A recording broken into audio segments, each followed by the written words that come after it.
They lied to you, not once, not by accident.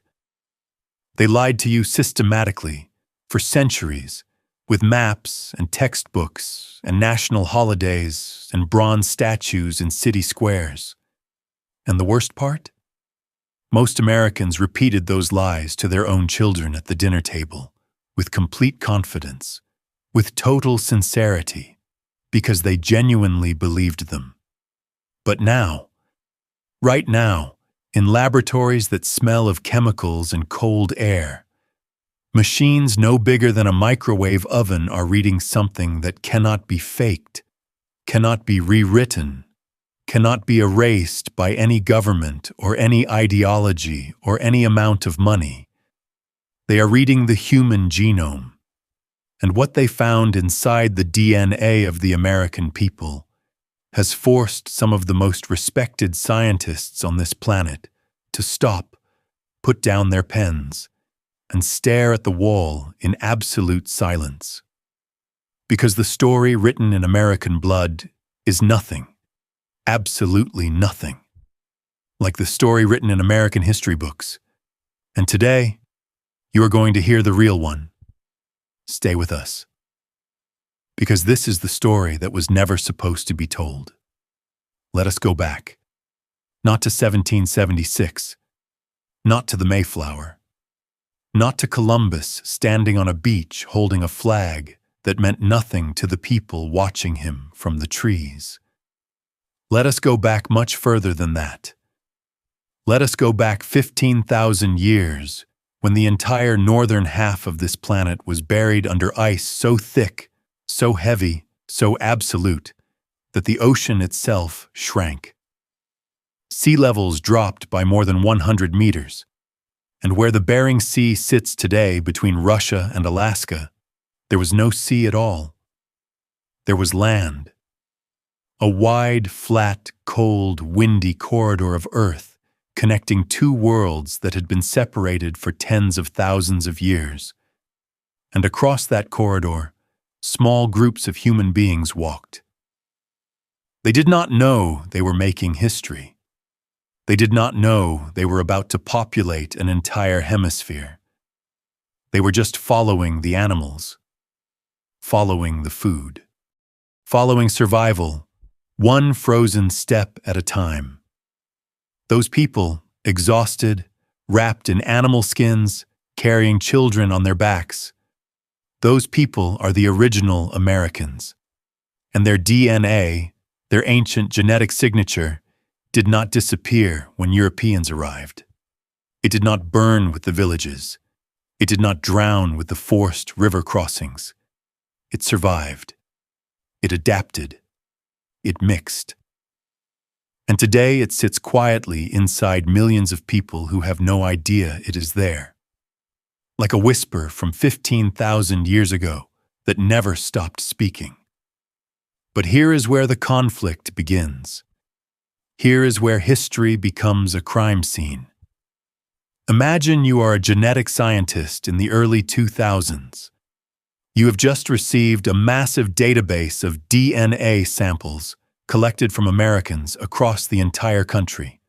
North, south, east, west, urban, rural, every background imaginable. You sit down expecting to find a relatively simple picture. You expect to see European ancestry dominating, obviously, given the historical record of colonization. You expect to see African ancestry concentrated in certain populations due to the brutal geography of the slave trade. You expect to see small, isolated pockets of Native American DNA, remnants of what was nearly destroyed.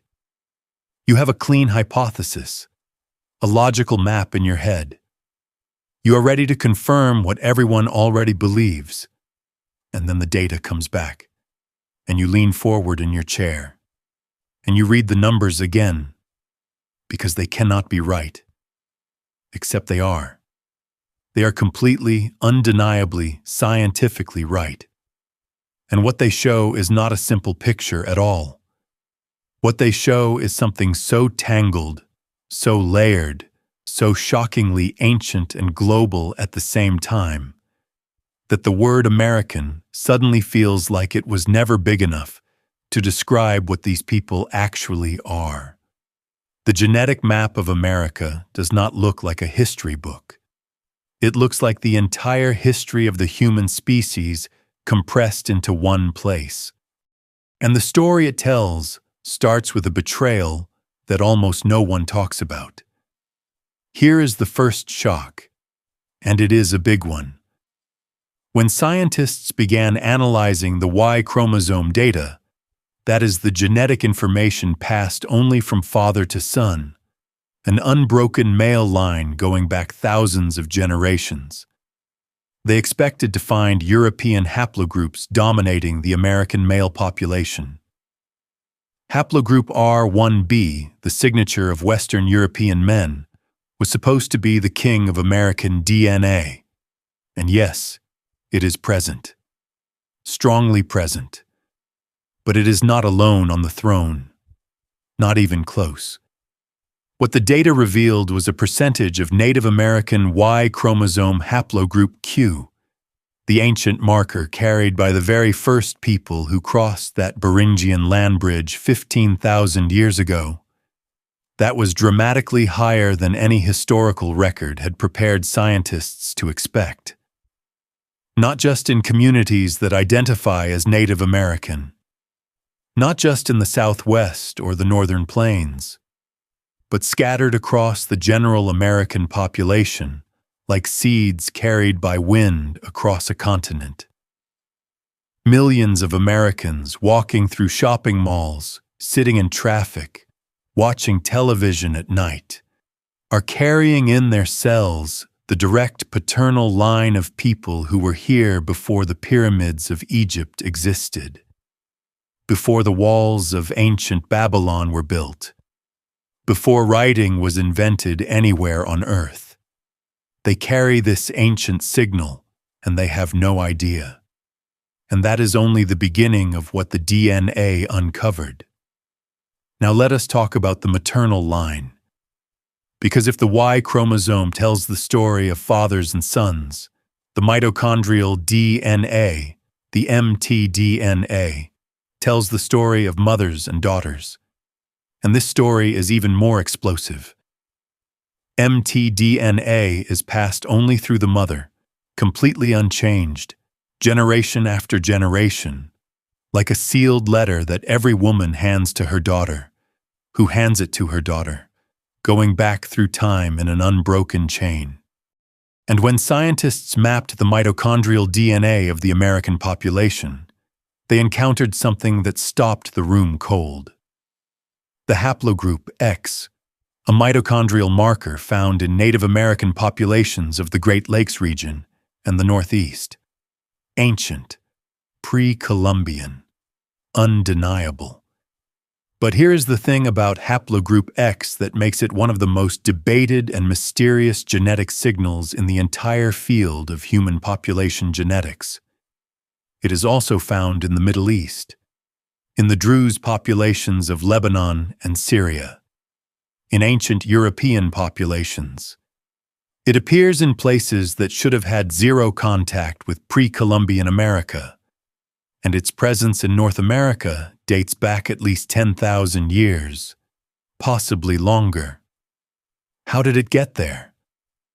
That question has not been fully answered, and the fact that it has not been answered means that the story of who the first Americans were, where they truly came from, which routes they took, how many separate waves of migration actually reached this continent, is far more complicated and far more ancient than any version you were ever taught in school. The land that became the United States was not a blank page waiting for Europeans to write on it. It was already a book. A very, very old book. Written in a language that only genetics can translate. And then, on top of all of this ancient complexity, something happened that changed the genetic face of this continent forever. Something violent. something that began in the late 1400s and did not stop for 400 years.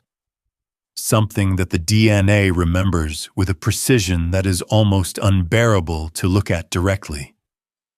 The European arrival was not a single event. It was a wave, then another wave, then a flood. Spanish from the south and southeast, carrying the genetic signatures of the Iberian Peninsula, itself already a layered mix of ancient Iberian, Roman, Visigoth, and Moorish ancestry from centuries of contact with North Africa and the Arab world. French along the river systems of the interior, particularly along the Mississippi and its tributaries. Dutch along the Hudson. Swedish along the Delaware. And then the British, in enormous, sustained, generationally continuous numbers, along the entire eastern seaboard, bringing with them the haplogroups of the British Isles, which are themselves a mixture of ancient hunter-gatherer, Neolithic farmer from Anatolia, and Bronze Age steppe migration from the Pontic grasslands of what is now Ukraine and Russia. Every single one of these groups carried a different genetic story onto American soil. And when those stories began to mix, sometimes willingly, sometimes through violence, sometimes through the complex and painful intimacy that develops between people who are forced to share the same land for generations, the result was something that had never existed before in human history. But here's the conflict that the DNA refuses to let us forget. Not everyone who came to America came by choice. Between approximately 1619 and 1865, more than 12.5 million African people were taken from their homes by force, transported across the Atlantic Ocean in conditions of deliberate and calculated brutality, and sold as property on American soil. 12.5 million human beings, each one of them carrying a genome. Each one of them carrying a unique combination of haplogroups from one of the most genetically diverse regions on Earth, West and Central Africa, where human genetic variation is greater than anywhere else on the planet, because Africa is where our species is oldest, where we have had the most time to diversify, where the roots of every human alive today ultimately lead back to. And what the DNA shows about the descendants of those 12.5 million people is something that should make every American stop and think very carefully about what the word heritage actually means.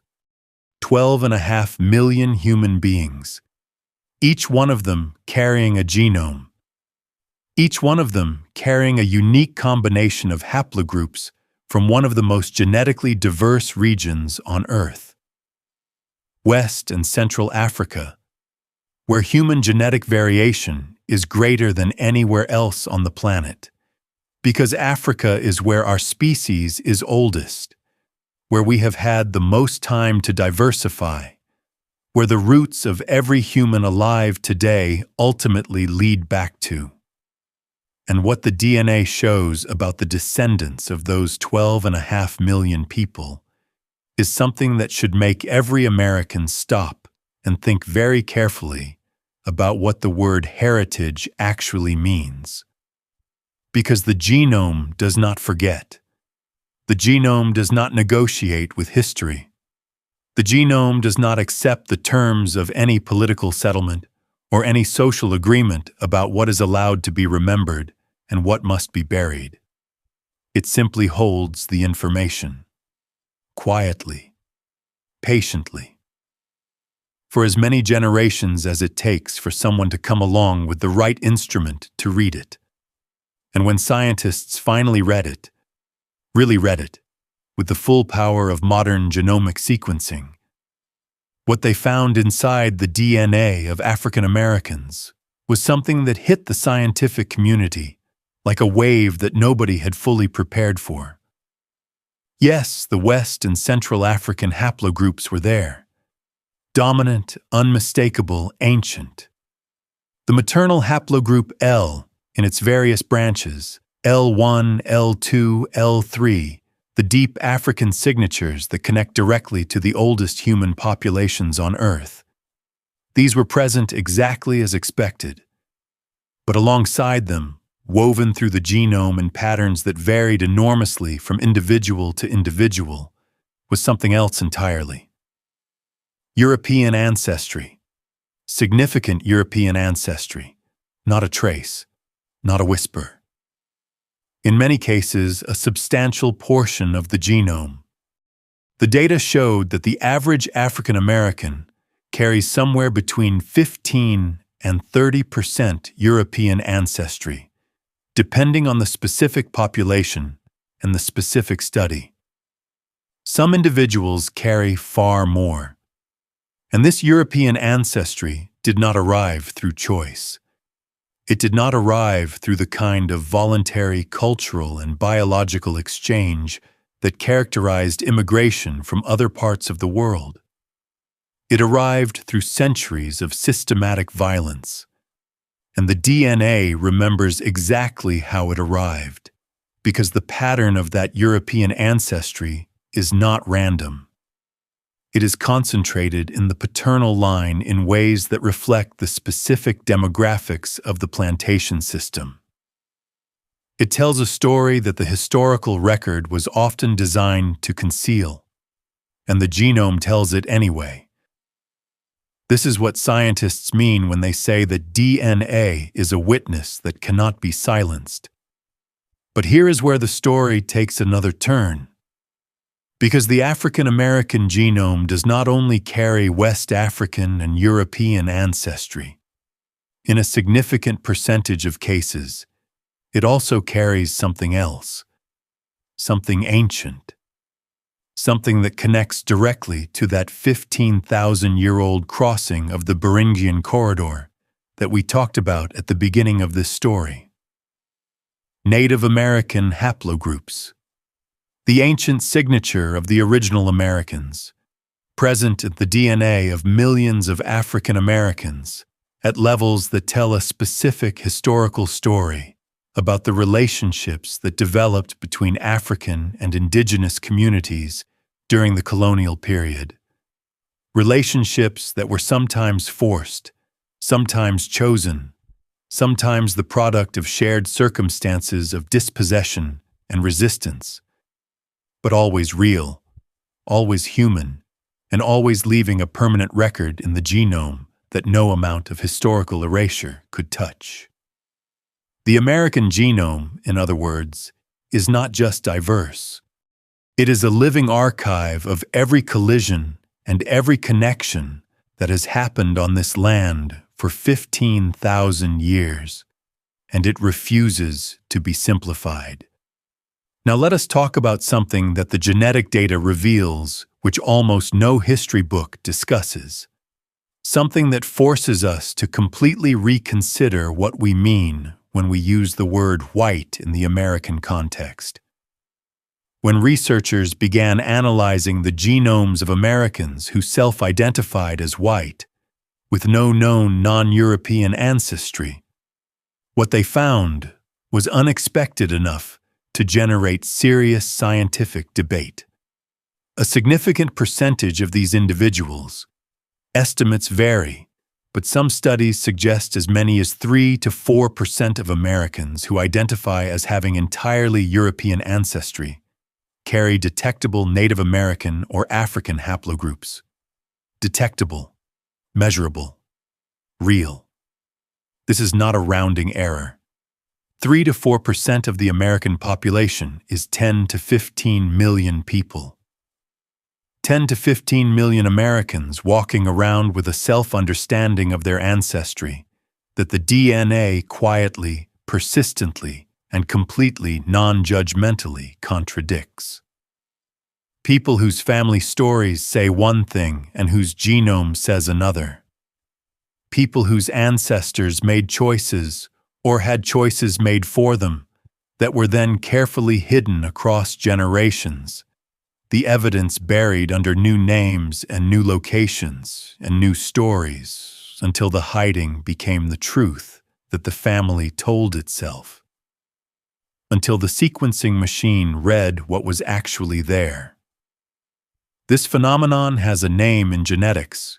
It is called passing, and its genetic legacy is distributed through the American population in ways that are still being mapped and understood. But the broader point it makes is devastating to any simple story about American racial categories. Because if the boundaries were always more permeable than the official categories acknowledged, if people were always moving across those boundaries in both directions and then concealing the crossing, then the genetic reality of America was always more mixed than the social reality admitted. The DNA knew what the census did not record. And then there is the question that haunts every geneticist who works on American population history. The question that keeps coming back no matter how many studies are published, no matter how much data is processed. The question about haplogroup X, we mentioned it earlier. That mitochondrial marker found in Native American populations of the Great Lakes region. Ancient, pre-Columbian. Present in North America for at least 10,000 years, but also present in the Middle East, in populations of the Druze in Lebanon and Syria, in ancient European populations, in places that should have had no contact with the Americas before Columbus. The conventional explanation is that haplogroup X arrived in North America via the same Beringian corridor as the other founding lineages, carried by a population that also happened to carry this marker.